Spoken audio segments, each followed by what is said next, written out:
Baik, Bismillahirrahmanirrahim. Assalamualaikum warahmatullahi wabarakatuh. Perkenalkan, nama saya Bagus Eri Rizkian, NIM 31181041, kelas TI 18D1, tak kuliah penjamin kualitas software. Di sini di video ini saya akan membacakan materi dari chapter 1 sampai chapter 6. Yang pertama adalah tentang tentang kualitas perangkat lunak. Kemudian dari proses pengembangan perangkat lunak, yang pertama adalah kompleksitas tinggi dibandingkan dengan produk industri lainnya. Yang kedua, produk tidak terlihat. Yang ketiga, peluang untuk mendeteksi cacat terbatas pada produk fase pengembangan. Pemeriksaan jaminan yang ditawarkan oleh pengembang perangkat lunak lain mengungkapkan pola yang sama. Tidak ada pengembang yang akan menyatakan bahwa perangkat lunaknya bebas dari cacat, seperti yang biasa dilakukan oleh produsen utama perangkat keras komputer. Nah, di sini ada perbedaan tersebut dapat dikategorikan sebagai berikut. Yang pertama, kompleksitas produk. Yang kedua, visibilitas produk. Yang ketiga, pengembangan produk dan proses produksi. Sini ada yang perlu dicatat bahwa bagian-bagian penting dari mesin-mesin canggih sebagai mesin rumah tangga dan produk lainnya termasuk tertanam software komponen atau biasa disebut firmware yang diintegrasikan ke dalam produk. Komponen perangkat lunak ini atau firmware berbagai hal yang sama karakteristik produk perangkat lunak yang disebutkan di atas. Hal ini mengikuti bahwa perbandingan yang ditunjukkan di atas harus benar-benar menjadi yang produk perangkat lunak versus lainnya produk industri dan non-software komponen industri produk yang menyertakan firmware. Selanjutnya, ketika menyebutkan perangkat lunak, kita akan berarti produk perangkat lunak serta firmware. Perbedaan mendasar antara pengembangan dan produksi proses terkait dengan produk perangkat lunak dan orang-orang dari produk industri lainnya menjamin terciptanya metodologi SQA yang berbeda untuk perangkat lunak. Sejumlah besar perangkat lunak serta pengembangan firmware tidak dilakukan dengan tunduk pada kontrak formal atau hubungan pelanggan pemasok formal, seperti yang disebutkan dalam dua karakteristik lingkungan SQA pertama. Jenis aktivitas ini biasanya menyangkut perangkat lunak yang dikembangkan sendiri untuk pengguna internal. Keunikan dari proses pengembangan perangkat lunak yang pertama adalah high kompleksitas jam dibandingkan dengan produk industri lainnya. Yang kedua, produk tidak terlihat. Yang ketiga, peluang untuk mendeteksi cacat terbatas pada fase pengembangan produk. Sejumlah besar perangkat lunak serta pengembangan firmware tidak dilakukan dengan tunduk pada kontrak formal atau hubungan pelanggan atau pemasok formal, seperti yang disebutkan dalam dua karakteristik lingkungan SQA pertama. Jenis aktivitas ini biasanya menyangkut perangkat lunak yang dikembangkan sendiri untuk pengguna internal. Yang selanjutnya adalah chapter 2, yang apa itu kualitas perangkat lunak. Perangkat lunak atau peranti lunak adalah istilah khusus untuk data yang diformat dan disimpan secara digital, termasuk program komputer, dokumentasinya, dan sebagai informasi yang bisa dibaca dan ditulis oleh komputer. Nah, klasifikasi penyebab kesalahan perangkat lunak. Yang pertama adalah penyebab error pada perangkat lunak, kesalahan dalam pendefinisian kebutuhan, dan yang kedua kesalahan komunikasi antara klien dan developer. Ketiga, penyimpangan kebutuhan perangkat lunak secara sengaja. Yang keempat, kesalahan desain logo. Yang kelima, kesalahan coding. Yang keenam, ketidaksesuaian antara dokumentasi dengan coding. Yang ketujuh, kekurangan dari proses pengujian. Yang kedelapan, kesalahan prosedur. Yang terakhir, kesembilan adalah kesalahan dokumentasi. Karena kesalahan perangkat lunak adalah penyebab kualitas perangkat lunak yang buruk, penting untuk menyelidiki penyebab kesalahan ini untuk mencegahnya. Bahkan dalam kasus yang jarang terjadi di mana perangkat lunak kesalahan mungkin disebabkan oleh lingkungan pengembangan, masuk akal untuk mengklaim bahwa kesalahan manusialah yang menyebabkan kegagalan atau lingkungan pengembangan. Kesalahan pengodean, ketidakpatuhan terhadap dokumentasi dan instruksi pengodean. Hampir setiap unit pengembangan memiliki standar dokumentasi dan pengodean sendiri yang menentukan isi, urutan dan format dokumen dan kode yang dibuat oleh anggota tim. Risiko kualitas dari ketidakpatuhan dihasilkan dari karakteristik khusus dari lingkungan pengembangan perangkat lunak yang dibahas dalam bab 1. Individu yang menggantikan anggota tim yang tidak patuh akan mengalami kesulitan untuk memahami sepenuhnya pekerjaannya. Tim peninjau desain akan merasa lebih sulit untuk meninjau desain yang disiapkan oleh tim yang tidak patuh. Selain itu, anggota tim yang diperlukan untuk memperbaiki kesalahan yang terdeteksi dapat diharapkan untuk menghadapi kesulitan yang lebih besar saat melakukannya. Mereka mungkin meninggalkan beberapa kesalahan yang hanya dikoreksi sebagian, dan bahkan menimbulkan kesalahan baru sebagai akibat dari pemahaman mereka yang tidak lengkap tentang pekerjaan anggota tim lainnya. Tim pemeliharaan yang diperlukan untuk mengatasi bug yang terdeteksi oleh pengguna dan untuk mengubah dan menambah perangkat lunak yang akan menghadapi kesulitan ketika mencoba memahami perangkat lunak dan dokumentasinya. Hal ini diharapkan menghasilkan jumlah kesalahan yang berlebihan dan pengeluaran upaya pemeliharaan yang berlebihan. Koreksi ke dalam yang terdeteksi tidak lengkap karena kelalaian atau tekanan waktu. Dan yang chapter 3 adalah faktor kualitas perangkat lunak. Kebutuhan akan persyaratan kualitas perangkat lunak yang komprehensif. Pentingnya definisi komprehensif dan dari persyaratan. Ada suatu kebutuhan untuk definisi yang komprehensif dari persyaratan yang akan mencakup semua atribut dari perangkat lunak dan aspek dari penggunaan perangkat lunak, termasuk aspek kegunaan, aspek usabilitas, aspek pemeliharaan, dan sebagainya untuk menjamin kepuasan penuh dari pengguna. Berbagai besar masalah yang berkaitan dengan berbagai atribut dari perangkat lunak dan penggunaan dan pemeliharaan, sebagaimana didefinisikan dalam dokumen persyaratan perangkat lunak, dapat diklasifikasikan ke dalam kelompok konten yang disebut faktor kualitas. Kami mengharapkan tim bertanggung jawab untuk menentukan persyaratan perangkat lunak dari sistem perangkat lunak untuk memeriksa kebutuhan untuk menentukan persyaratan yang dimiliki masing-masing faktor. Klasifikasi persyaratan perangkat lunak ke dalam faktor kualitas perangkat lunak. Menurut McCall, terdapat 3 aspek penting dari suatu produk software, yaitu karakteristik operasional, kemampuan perubahan ketika software sudah berjalan, dan kemampuan beradaptasi terhadap lingkungan baru. Faktor operasi produk. Menurut model McCall, 5 faktor kualitas perangkat lunak termasuk dalam kategori operasi produk, yang semuanya berhubungan dengan persyaratan yang secara langsung mempengaruhi pengoperasian perangkat lunak sehari-hari. Faktor tersebut adalah sebagai berikut. Pertama, kebenaran. Yang kedua, keandalan. Yang ketiga, efisiensi. Yang keempat, integritas. Dan yang terakhir, kegunaan. Perbandingan model faktor analisis ini. Setelah membandingkan isi dari model faktor, kami menemukan bahwa 2 dari 5 faktor tambahan, expandability dan survivability, sebenarnya mirip dengan faktor yang sudah termasuk dalam model faktor McCall. Meskipun dengan nama yang berbeda, flexibility dan reliability. Selain itu faktor testability McCall dapat dianggap sebagai salah satu elemen dalam faktor mainability-nya sendiri. Ini menyiratkan bahwa perbedaan antara 3 model faktor jauh lebih kecil daripada yang dirasakan pada awalnya. Artinya, model faktor alternatif hanya menambahkan 3 faktor baru ke model McCall. Kedua model menambahkan faktor variability. Yang kedua adalah model Deutsch dan Wells menambahkan faktor keamanan dan pengelolaan.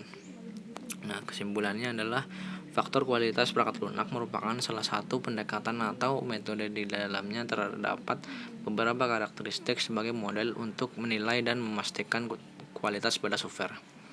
Dan chapter 4 yaitu komponen sistem jaminan kualitas perangkat lunak. Sistem SQA sampai arsitektur SQA. Sistem SQA selalu menggabungkan berbagai komponen SQA yang semuanya digunakan untuk mengatasi banyak sumber kesalahan perangkat lunak dan untuk mencapai tingkat kualitas perangkat lunak yang dapat diterima. Komponen web project, komponen kehidupan proyek, penilaian kegiatan siklus, komponen tahap siklus hidup, pengembangan, mendeteksi kesalahan desain dan pemrograman. Di sini ada ulasannya, ya, pendapat ahli pengujian perangkat lunak. Komponen SQA yang digunakan selama fase operasi pemeliharaan mencakup komponen perawatan khusus serta komponen siklus hidup pengembangan yang diterapkan terutama untuk meningkatkan fungsionalitas tugas pemeliharaan. Subkelas tambahan komponen siklus hidup proyek SQA berkaitan dengan memastikan kualitas bagian proyek yang dilakukan oleh subkontraktor dan peserta eksternal lainnya selama pengembangan dan pemeliharaan proyek. Tujuan utama dari komponen ini yang diterapkan di seluruh organisasi adalah untuk menghilangkan atau setidaknya mengurangi tingkat kesalahan, berdasarkan akumulasi pengalaman SQA organisasi. Komponen manajemen kualitas perangkat lunak. Kelas komponen ini diarahkan untuk beberapa tujuan. Yang utama adalah pengendalian kegiatan pengembangan dan pemeliharaan dan pengenalan tindakan dukungan manajerial awal yang terutama mencegah atau meminimalkan kegagalan jadwal dan anggaran dan hasilnya. Basis organisasi SQA mencakup manajer, personal pengujian, unit SQA, dan praktisi yang tertarik pada kualitas produk perangkat lunak. Spektrum komponen SQA yang disajikan dalam buku ini mencerminkan konsepsi komprehensif SQA yang diadopsi oleh penulis. Oleh karena itu, beberapa komponen SQA yang disajikan di sini untuk volume ini dan tidak ditemukan dalam teks-teks SQA lainnya, termasuk adalah referensi ke bab-bab yang membahas setiap komponen secara rinci. Rencana pengembangan dan kualitas. Rencana ini mencakup rincian tambahan dan revisi yang diperlukan berdasarkan rencana sebelumnya yang memberikan dasar untuk proposal dan kontrak saat ini. Rencana tersebut kemudian definisi untuk mencerminkan perubahan yang terjadi sementara. Tujuan tinjauan desain formal. Sebagian besar dokumen ini memerlukan persetujuan profesional formal atas kualitasnya sebagaimana diatur dalam kontrak pengembangan dan diminta oleh prosedur yang diterapkan oleh pengembangan perangkat lunak. Komite ad hoc yang anggotanya memeriksa dokumen yang disajikan oleh tim pengembang biasanya melakukan tinjauan desain formal. Komite terdiri dari profesional senior, termasuk pemimpin proyek dan biasanya manajer departemen, kepala insinyur perangkat lunak, dan kepala departemen terkait lainnya. Laporan DR itu sendiri mencakup daftar koreksi yang diperlukan. Dengan demikian, peserta saat ini diharapkan untuk memulai inspeksi atau walkthrough di masa depan di mana rekan lain mungkin akan bertukar peran mengenai kegiatan inspeksi. Pendapat para ahli juga dalam organisasi kecil dalam banyak kasus sulit untuk menemukan cukup kandidat yang cocok untuk berpartisipasi dalam tinjauan desain tim. Dalam organisasi kecil atau dalam situasi yang ditandai dengan tekanan kerja yang ekstrim, pendapat ahli luar dapat menggantikan inspeksi tindak dan diaksesnya para profesional internal untuk sementara. Komponen infrastruktur untuk pencegahan dan peningkat kesalahan. Sasaran infrastruktur SQA adalah pencegahan kesalahan perangkat lunak atau setidaknya penurunan tingkat kesalahan perangkat lunak. Bersama dengan peningkatan produktivitas, komponen-komponen ini dirancang untuk melayani sebagai proyek dan layanan pemeliharaan perangkat lunak. Dan yang chapter 5 adalah peninjauan kontrak. Desktop software, sebuah pertemuan bahagia dari tim proyek CFV di sebuah restoran populer di pusat kota diadakan untuk merayakan keberhasilan penyelesaian proyek 10 bulan untuk Carnegie Fruits and Vegetables Crusher produk.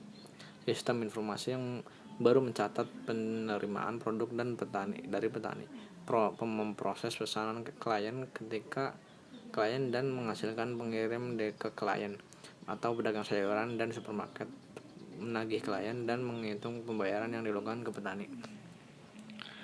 Proses peninjauan kontrak dan tahapannya. Beberapa situasi dapat menyebabkan perusahaan perangkat lunak atau pemasok untuk menandatangani kontrak dengan pelanggan. Yang paling umum diantaranya adalah yang pertama, partisipasi dalam tender. Yang kedua, pengajuan proposal sesuai dengan RFP pelanggan.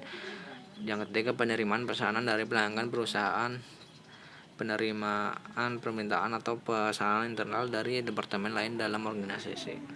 Nah, siapa yang melakukan peninjauan kontrak sih?